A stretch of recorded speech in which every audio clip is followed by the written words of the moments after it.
Mario Alves, e anche dell'associazione portoghese che è con noi nella Federazione Europea, il cui presidente è Manuel Ramos, che fa parte, vicepresidente della FEBRE e nel consiglio di amministrazione della Global Alliance NGO for Safety. Thank you, Giuseppe, and thank you very much for inviting us. I'm really sorry, I don't speak Italian. I invent Italian, but I will not make you suffer my Italian. So I will speak in English, so I'll give you some time to put your headphones, the ones you need. And I have here a double hat, because I come as ACAM, which is an association of automobilized citizens, which is a little bit of an ironic problem, and the International Federation of Pedestrians, which I'm just elected General Secretary. I come from Portugal, and I've been seeing the statistics that very kindly were presented to us just this morning in English, and I discovered we are not very far. We are very different in size, but we are not very far from what happened in Italy. Our number of deaths in absolute numbers have been coming down in the last decade. Our politicians and technicians are quite happy with it, sometimes too much happy about it. The number of deaths per million are very similar to Italy. So we are in a quite similar position, even if we are very different in size. And I will speak to you about a few problems in Portugal, just about this introduction, is that we have obviously, and this was referred here a lot, is enforcement. We have a very good road code. In the last 2 years we changed the road code because we did a very strong lobby with the parliament. The politicians understood us. They changed the road code, so now there is the concept of vulnerable road user, pedestrian and cyclist, which is treated in a different way to the road code. He started to introduce something that we think it is very important, is to change the road code to the street code, which is something that we should start thinking about it, because from an inter-urban problem is becoming more of an urban problem in Portugal and in the south of Europe, in the Mediterranean Europe, because Portugal invested a lot on motorways, which is throwing away money to the problem of road safety, which in fact explains a little bit why we came down a lot in statistics. But that has a kick, which is we have now a very dependent society on the car, and we have problems in urban areas with cyclists and pedestrians. So we are having huge problems with pedestrians and cyclists. So the street code, which the road codes, if you think about it, were codes invented in the 60s and the 70s, where the road was the most important and the most urgent problem. The street code is becoming a very, very important issue for the rest of the decades. One thing I show when I do this presentation is that the first reaction, environmental reaction to dirt, industrial dirt, and this is studied in ethics, environmental ethics, was to do a chimney that is higher and higher. This, of course, does not solve the problem. It's a technical solution that does not solve the problem. We know now with climate change that basically the sky now is coming over us.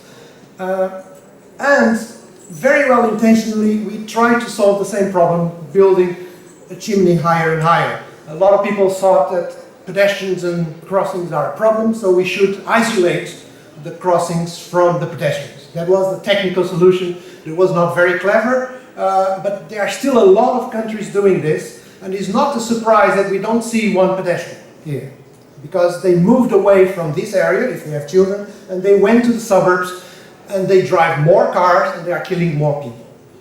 So this is not a solution. And technical solutions, as was very well said this morning, road safety is much more complex than doing this. This is just a vision. A vision is not appropriate to all the crossings, but see how this is done. This is done by two simple rules: slow speeds and pedestrian priority. It's very easy to understand. Slow speeds and pedestrian priority, and less cars in urban areas. And this is something that I will propose as an alternative vision for the road safety. Because this does not solve the problem. When we concentrate too much on the absolute number of deaths, it is very well intentioned, we understand the problem, but if we don't understand that the problem is elsewhere, is about risk.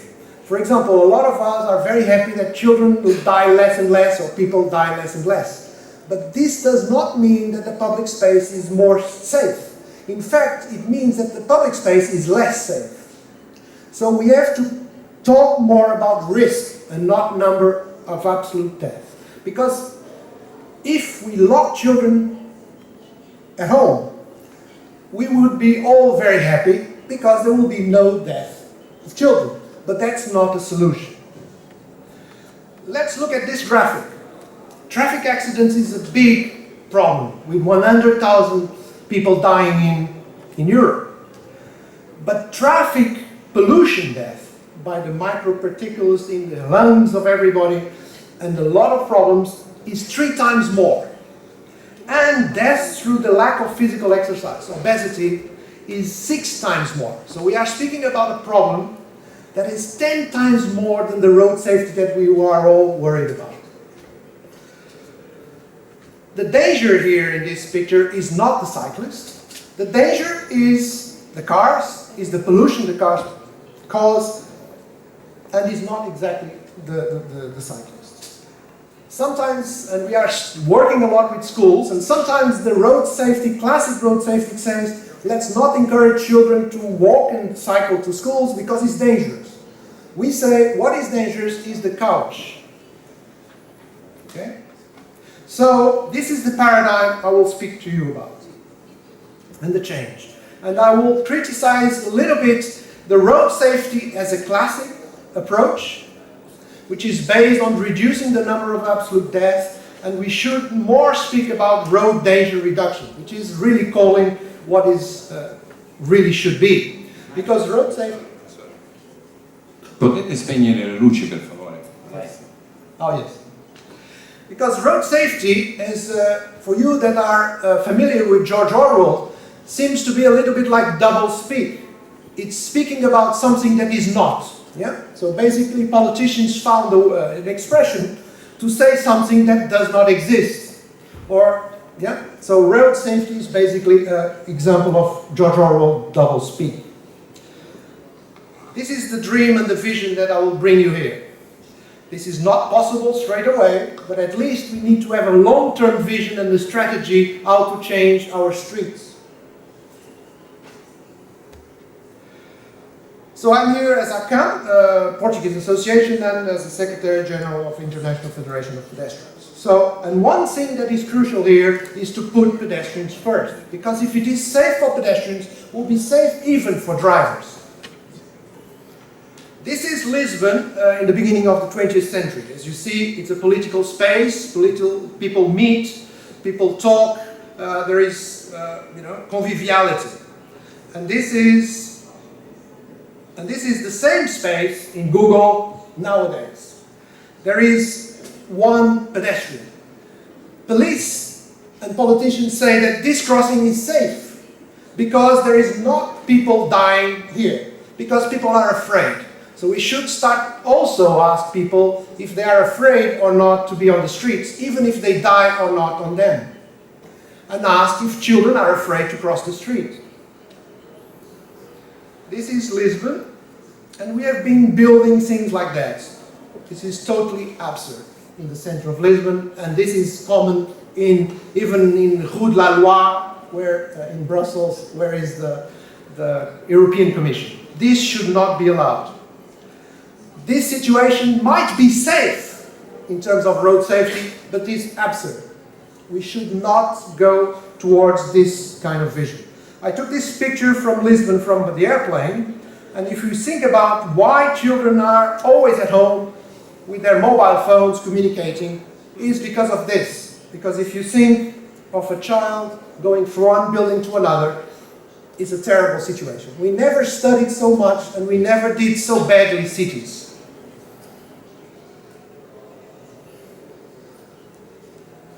But then I went there to see, but it's not only children. People go to work in situations like this.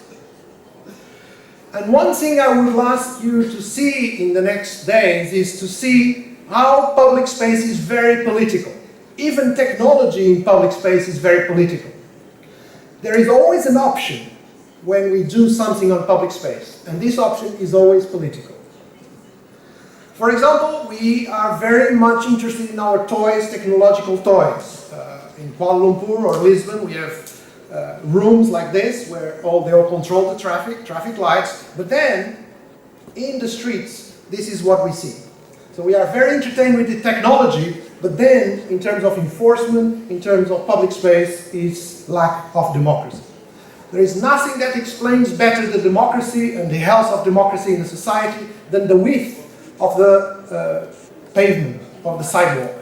Narrow sidewalks are a lack of democracy. This is not acceptable. And this is what pedestrians feel, not only in the south of Europe, but in a lot of countries in Europe. This is a failure of democracy and should not be accepted. And this, unfortunately, in the Mediterranean countries is very and too common because of lack of enforcement. This parent is thinking of buying a car because he's fed up of doing this.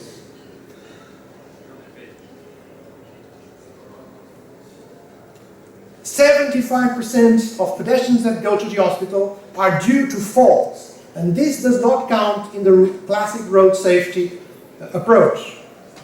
And an older person that breaks the leg or the hips will mean death in 1 year, most probably. If we build cities like this, we will have this kind of results. And this is not at all favorable to road safety. So we are speaking about very, very important things, about ethics and principles of justice. What we usually did as traffic engineers, and I am an engineer, was to think about cars, buildings, and what I propose, and we propose as ACAM and the IFP, is to change completely and put live people, space, and buildings and cars.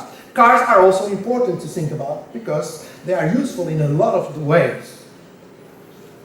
And this is done by interdisciplinarity. I say if we are in meetings with only engineers or architects, we should stop the meeting because we're going to do something very wrong. If we are in a meeting with only people interested in road safety, we are going to make those barriers that we saw in the beginning. So stop doing that. Let's have this approach that is a little bit more holistic. We should have compact and diverse land use planning, invest in public transport and walking and cycling, and car restrictions in the city centers. Let me give an example of urban. This is a very well-intentioned urban planning. Architects thought, let's put pedestrians away from the main street and put on the back of the buildings. But we know that pedestrians don't like to walk here because they will end up without mobile phone, shoes, and probably will be stolen, and they are not safe here. This is a society drunk in cheap energy. Think about this urban area and think about this school. A parent that takes this child to school might need to walk, to drive 2 or 3 kilometers, because it's not safe. We should study beautiful, compact Mediterranean cities.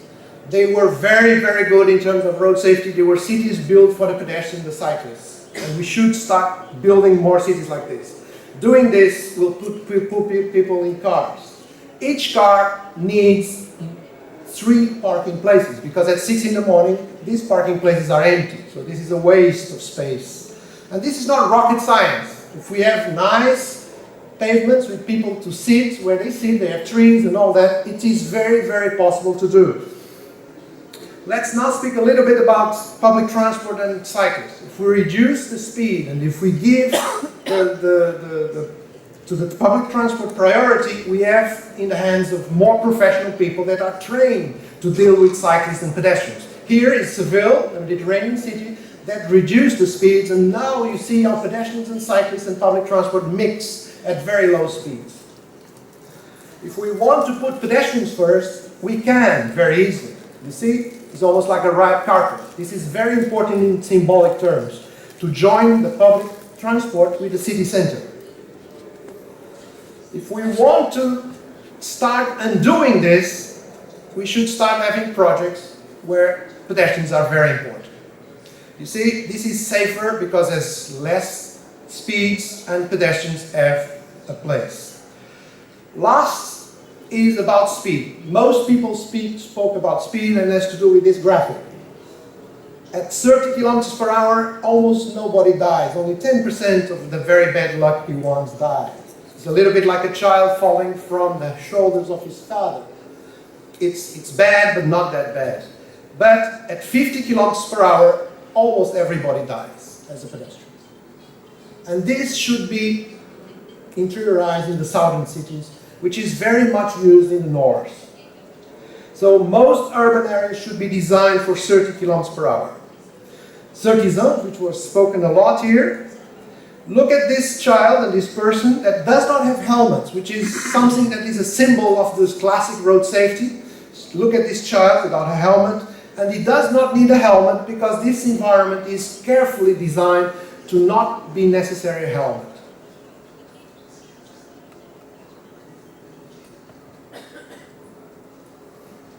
This road safety, classic road safety, would consider dangerous, but it is actually very good for road danger reduction.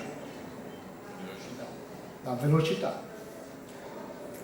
These construct linear streets, putting trees, benches, and keep at least sometimes the pavement for people to feel safe, but also the pedestrians that are more confident, they use the middle of the street because it's a local road.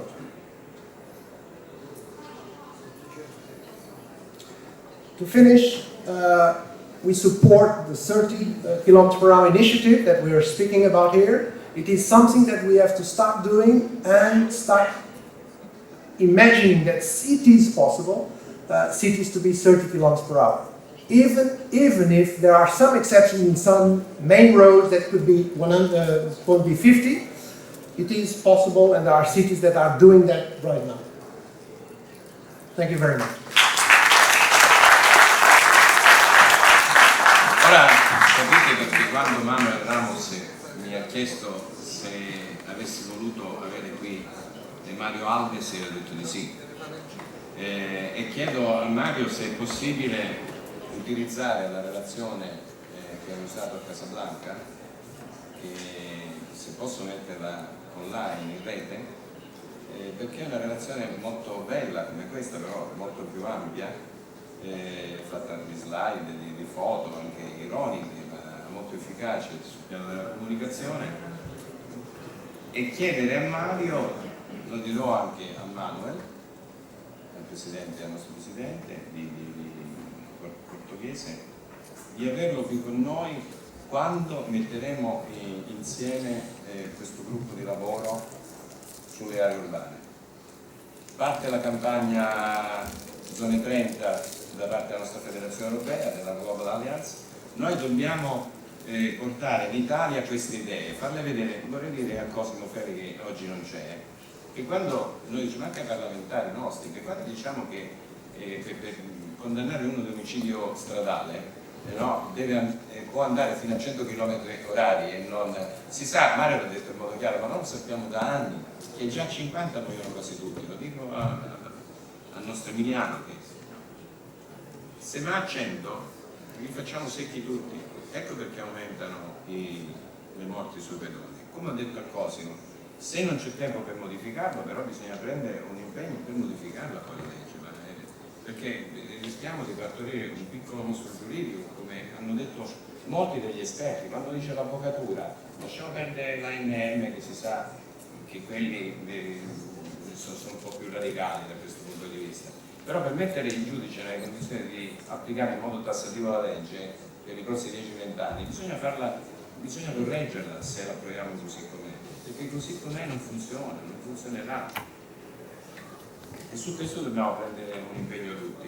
Fiorella Toro, che parla molto bene l'italiano, belga, di Bruxelles, di origini calabresi come me, però è nata in Belga, nata in Belgio, dai genitori non nati in Belgio, però quasi forse, no, nata in Calabria insieme ai suoi nonni, vicino Marsinelli, a noi molto cara, a noi italiani. Prego.